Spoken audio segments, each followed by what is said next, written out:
Hey everybody, what is going on? I hope you guys are all doing well and welcome to another tutorial video. In this video, I'm going to be explaining to you guys how you can set up a login page on your site on Squarespace. So let's get right into it. Now, if I go over here into my overview on my site, if I click login, it'll make this sort of login pop up.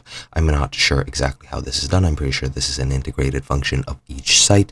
However, I'm not really sure how that is done, how you can edit it, so I'll just skip over that for now. What you can do is you can create a login page yourself by going into pages and going, for example, into not linked and create a blank page, or you can use a page layout.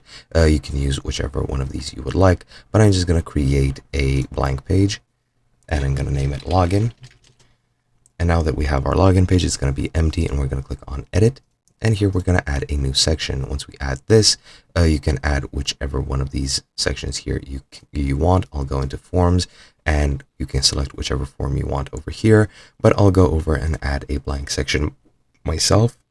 Then in this new section, click on add block and you're going to add a form block like so. Here, you can set up your login credentials, your login requirements, and you can set up all the fields to match that.